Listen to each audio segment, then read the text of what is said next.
Everyone, আমি Nabid from Berlin. So আজকের বিষয় হলো ক্যালকুলাস। ওকে, সো আমাদের দেশে কম্পিউটার সায়েন্স অ্যান্ড ইঞ্জিনিয়ারিং বলেন বা ডেটা সায়েন্সের স্টুডেন্ট বলেন, এদের মধ্যে কিন্তু সবথেকে বড় একটা ট্রমা থাকে, আর সেই ট্রমাটার নামই হলো আপনার ক্যালকুলাস। তাদের ম্যাথ ভীতি তো থাকেই, তার উপর ক্যালকুলাসের অঙ্কগুলো যখন আসে, তারা হয়তো অঙ্ক করে ফেলছে, বাট কনসেপচুয়ালি আপনার সেটা ম্যাচ করতে পারছে না। তারা যা সূত্র পারে, ডিফারেন্সিয়েশন করলো, ইন্টিগ্রেশন করলো, বাট তারা কনসেপচুয়ালি এটা থিঙ্ক করতে পারে না। ঠিক আছে, সো এটা একটা বিশাল সমস্যা, রাইট? সো আমি ভাবলাম ক্যালকুলাস নিয়ে আমি একটা ফিলোসফিক্যাল প্লেলিস্ট বানাবো, যেখানে কনসেপ্টের মাধ্যমে আমরা আসলে বুঝবো যে ক্যালকুলাসকে নিয়ে কিভাবে রিয়েল লাইফের সাথে চিন্তা করতে হয়। এই চিন্তা করার শক্তিটা আপনারা আজকে পাবেন, ঠিক আছে, আমার নেক্সট ভিডিওগুলোতে। দেন আপনারা যখন ক্যালকুলাসের অঙ্ক করবেন তখন আপনাদের খুব মজা লাগবে, কারণ আপনারা কনসেপ্ট বোঝেন। সো এই আর কি, লাইক যখনই কেউ ক্যালকুলাস করতে যায়, ফার্স্টেই কিন্তু তারা ওই যে একটা ফাংশন থাকে f(x), যেটা কি আপনার এই dy/dx অপারেটর থাকে, ঠিক আছে, dy/dx অপারেটর, আমরা y-কে আমরা ডিফারেন্সিয়েট করছি, রাইট? এরকম আর কি আপনার যারা আর কি ক্যালকুলাস অঙ্ক করেছেন তারা ভালো বলবেন, রাইট? আর পরীক্ষা হলে সেই একটা বিভিন্ন টাইপের অঙ্ক আসে, এবং এগুলো অনেক সময় মানসিক অত্যাচারে পরিণত লাভ করে, কারণ যেহেতু কনসেপ্ট জানেন না, অনেক সময় দেখা যায় আপনারা অঙ্কে চেয়েছে আরেকটা, আপনারা লিখে ফেলেছেন আরেকটা। সো আমরা বেশিরভাগ মানুষই আমরা দেখেছি যে ক্যালকুলাস জাস্ট পড়েছে, কিন্তু জাস্ট পরীক্ষায় বসে কিছু অঙ্ক সলভ করার জন্যই তারা ক্যালকুলাস শিখেছে, but real life integration zero. Okay, so এই জিনিসটা আসলে রিয়েল লাইফে কিভাবে কাজ করে, বা এআই এর পেছনে এটা কিভাবে ক্যালকুলাসটা কাজ করে, আজকে আমি আপনাকে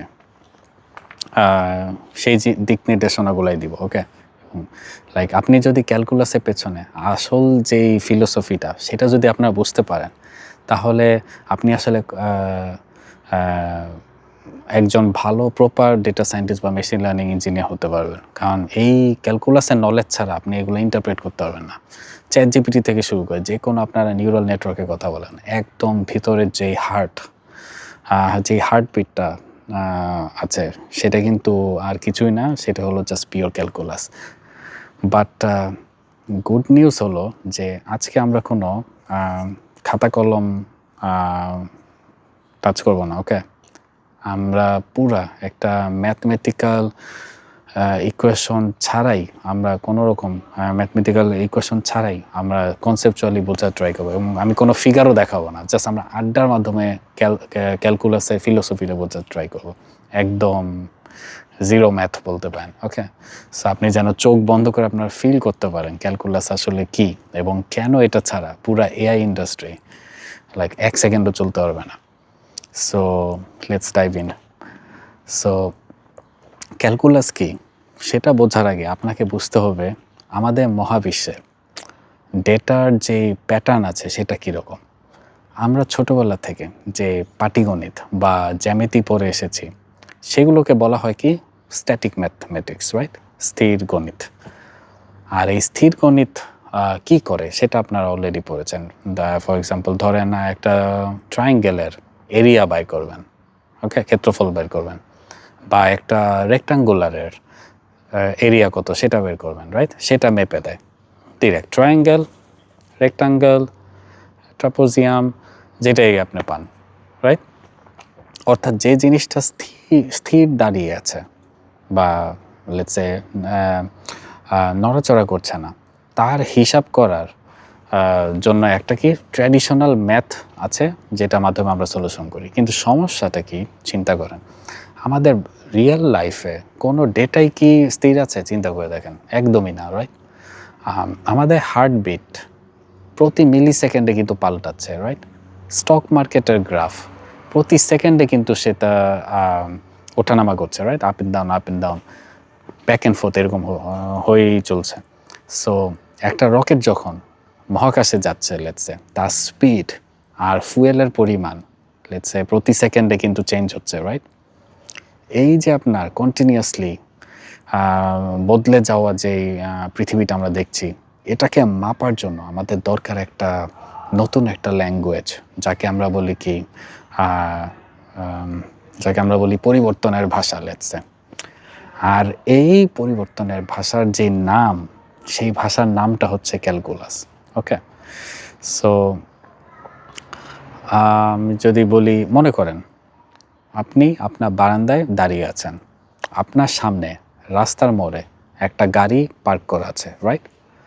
আমি যদি আপনাকে জিজ্ঞেস করি গাড়িটার পজিশন বা অবস্থান কোথায়, আপনি কিন্তু একটা ফিতা দিয়ে মেপে বা জিপিএস ট্র্যাকার দিয়ে এক লাইনে কিন্তু আপনি বলে দিতে পারবেন, রাইট? এটা হলো আপনার ট্র্যাডিশনাল জিওমেট্রি যেভাবে কাজ করে। এবার চিন্তা করেন আপনি আপনি ড্রোন ক্যামেরা অন করে একটা ড্রোন আকাশে উড়ালেন, ওকে? দেন ড্রোনটা কিন্তু এক জায়গায় স্থির নেই, চিন্তা করেন, সে কিন্তু অনবরত আকাশে উঠছে এবং ডানে বামে সে মোড় নিচ্ছে এবং বাতাসের ধাক্কায় তার স্পিড কিন্তু কমছে বাড়ছে, রাইট? আর সে একটা কি আমি বলতে পারি 3D স্পেসে, ওকে, 3D স্পেসে সে তার পজিশন কিন্তু প্রতিনিয়ত সে চেঞ্জ করছে, রাইট? এখন আমি যদি আপনাকে জিজ্ঞেস করি ঠিক এই মুহূর্তে ড্রোনটার লেটস সে যেই গতিপথ আছে, সেই গতিপথের পরিবর্তনের যেই প্যাটার্নটা থাকবে সেটা কীরকম হতে পারে? সে কি সামনের সেকেন্ডে উপরে উঠবে নাকি নিচে নামবে? What do you think? তার এক্সিলারেশনের যে রেট অফ এক্সিলারেশন আছে সেটা কেমন হতে পারে? দেন এই যে আপনার চলন্ত ড্রোনের প্রতিটা মাইক্রো সেকেন্ডের যেই আপনার নিখুঁত যেই স্ন্যাপশট আছে সেগুলো যে সে নিচ্ছে ওই চ্যালেঞ্জ মোকাবেলা করে, এবং তার যেই গতি পরিবর্তনে যেই ট্রেন্ড আছে যেটাকে ম্যাপ করার কাজটাই আসলে ক্যালকুলাস করে। ওকে, সো এক লাইনে আমি যদি বলি ক্যালকুলাস হলো এমন একটা লেটস সে ম্যাজিক্যাল ক্যামেরা যা লাইক যে কোনো মুভিং ডেটার ভেতরে যে আপনার সূক্ষ্মতম যে চেঞ্জটা আছে সেটাকে জাস্ট সে কী করে জুম ইন করে, ওকে, জুম ইন করে সে সেটাকে ক্যাপচার করে। ব্যাপারটা আর কি অনেকটা এরকম। এখন আপনাদের প্রশ্ন আসতে পারে, আচ্ছা ভাই তাহলে ড্রোনের গল্প তো বুঝলাম, কিন্তু আমি তো হতে চাই ডেটা সায়েন্টিস্ট বা এআই ইঞ্জিনিয়ার হোয়াটএভার ইউ সে, আমার লাইফে এই ড্রোনের লজিক কোথায় কাজে লাগবে, রাইট? আসলে একটা খুব ইনক্রেডিবল একটা কানেকশন আছে। আপনি যদি একটা মেশিন লার্নিং মডেল ট্রেন করেন, মডেলটা কিভাবে শেখে? মডেল প্রথমে কি করে, একটা প্রেডিকশন দেয়, রাইট? বা অনুমান করে মডেল। আর ন্যাচারালি শুরুতে সে কিন্তু একটা বিরাট একটা ভুল করে বসে, উইচ ইজ নর্মাল। একটা ছোট বাচ্চাও কিন্তু যখন নতুন কিছু শিখে সে কিন্তু কন্টিনিউয়াসলি সে ভুল করতে করতে করতে করতে করতে করতে দেন এটা আস্তে আস্তে সে শিখে ফেলে, রাইট? লেটসে আমি হাঁটা শেখা শুরু করব একটা বাচ্চা হিসেবে, আমি ধাক্কা খাবো, উষ্টা খাবো, অনেকবার ফেল করার পরেই তো আমি আস্তে আস্তে শিখবো, রাইট? বাট আমি ফেল থেকে কিন্তু শিখছি, রাইট? সো এই ভুলটাকে আমরা টেকনিক্যাল ভাষায় মেশিন লার্নিংয়ে ভাষায় আমরা সেটাকে বলি লস বা এরর, ওকে? সো এখন মডেলের যেই গোল সেটা হচ্ছে এই ভুলের পরিমাণটা আস্তে আস্তে কমিয়ে একদম শূন্যের কাছাকাছি নিয়ে আসা যতটুকু পারা যায়। কিন্তু ভুল কমাতে হলে আপনার মডেলকে তার ভেতরের যেই আপনার ম্যাথমেটিক্যাল যে কিজগুলো আছে, যেমন ওয়েটস আছে, বায়াস আছে, যারা অলরেডি ডিপ লার্নিং জানেন, নিউরাল নেটওয়ার্ক কীভাবে কাজ করে আপনারা ভালো বলতে পারবেন ওয়েটস কি, বায়াস কি, ওকে? WX প্লাস বি আপনারা সার্চ দিতে পারেন, আপনারা পেয়ে যাবেন W ওয়েটস আর বি হলো বায়াস, ওকে? সো এই আর কি। সো আপনার ওয়েটস আর বায়াস আছে সেগুলো কিন্তু অনবরত টিউন করতে হয় বা চেঞ্জ করতে হয়, রাইট? এখানেই আপনার কিন্তু খেলাটা শুরু হয়। সো মডেল যখন তার চাবি লেটসে একটুখানি ঘোরায় তখন তার ভুলের পরিমাণটা বাড়ে নাকি কমে, এই পরিবর্তনের যেই রেটটা বা এটাকে বাংলায় যদি বলি যেই হারটা, এই পরিবর্তনের হারটা ট্র্যাক করার জন্য আমার ব্যাকগ্রাউন্ডে কিন্তু অনবরত আপনার ক্যালকুলাস রান করতে হবে, এবং ক্যালকুলাস মডেলকে একদম বলে দেয় যে তুমি যদি চাবিটা ডান দিকে একটুখানি ঘোরাও তবে তোমার ভুল এত % কমে যাবে। আর যদি বাম দিকে আরেকটু ঘোরাও তাহলে ভুল বেড়ে যাবে।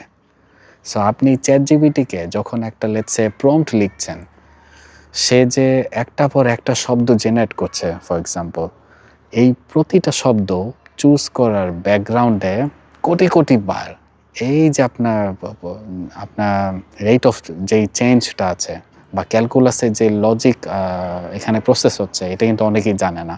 ওকে, সো ক্যালকুলাস ছাড়া এআই এআই হয়ে যেত লাইক আমি বলতে পারি সম্পূর্ণ ব্লাইন্ড। সে বুঝতে পারতো না কোন দিকে গেলে সে সঠিক অ্যান্সারটা খুঁজে পাবে। ওকে, সো দিন শেষে ক্যালকুলাস মানে হলো কি আপনার পরীক্ষা খাতা, সেই আপনি বলতে পারেন হিজিবিজি ফর্মুলা না, কিন্তু কনসেপচুয়ালি কিন্তু এটা আরও অনেক ডিফারেন্ট। ওকে, সো লাইক ক্যালকুলাস হলো আপনার বলতে পারেন যে ডেটার ভিতরে যে আপনার ডাইনামিজম আছে, ওকে, বা ডেটার যেই গতিশীলতা আছে সেইটা বোঝার একটা আমি বলতে পারি থার্ড আই। ওকে, সো আপনি যখন ডেটার ট্রেন্ডটা ভালো বুঝতে পারবেন তাহলেই কিন্তু আপনি এআই এর ফিউচার বুঝতে পারবেন। সো আজকে আমরা জাস্ট এই বিশাল জগতের দরজায় পা রাখলাম, ওকে, এই ভিডিওর মাধ্যমে। কিন্তু এই লেটসে এই চলন্ত ড্রোনের এই যে আপনার নিখুঁত নিখুঁত যেই স্ন্যাপশটগুলা নেওয়া লাগে এবং ম্যাথমেটিশিয়ানরা কিন্তু এই চরম একটা প্যারার মধ্যে পড়ে যায়, রাইট? সো কারণ আপনার সময় তো আসলে কখনো থামে না। আর আপনি যখনই কোনো মুভিং অবজেক্টের একটা স্পেসিফিক মোমেন্টে স্ন্যাপশট নিতে যাবেন, আপনি দেখবেন যে ম্যাথমেটিক্যাল যেই ফর্মুলা আছে সেগুলো ক্র্যাশ করে শূন্য বা ইনফিনিটি হয়ে যাবে। ওকে, সো এই ক্র্যাশ থেকে ম্যাথমেটিক্সকে বাঁচাতে এবং ক্যালকুলাসের যে ভিত্তি আছে সেটা স্থাপন করতে কিন্তু সায়েন্টিস্টরা এটা ইনভেন্ট করেছে। ওকে, আর সায়েন্টিস্টরা এই জিনিসগুলা যে ইনভেন্ট করেছে তার মধ্যে এটাই হলো আপনার আরেকটা, সেটা হচ্ছে আপনার লিমিটস। ওকে, সো পরের ভিডিওতে আমরা আর কি কোনো রকম অঙ্ক ছাড়াই আমরা বোঝা ট্রাই করব যে এই লিমিটের যে লজিক আছে সেটা কিভাবে লাইক ছুঁই কিন্তু ছোঁও না, এরকম টাইপের। You are going to touch but you are not touching, like এরকম আর কি আমরা থিওরি দিয়ে আমরা বোঝা ট্রাই করবো। ওকে, সো এই আর কি। সো আপনাদের যদি ভালো লেগে থাকে এই ইনসাইটসটা অফ ক্যালকুলাস, আপনারা লাইক দিতে পারেন এবং আমার চ্যানেলের সাথে নাবিদ ইন মোশনের সাথে থাকতে পারেন, সাবস্ক্রাইব করতে পারেন, কমেন্টে আপনাদের অপিনিয়ন জানাতে পারেন। সো দেখা হবে নেক্সট ভিডিওতে।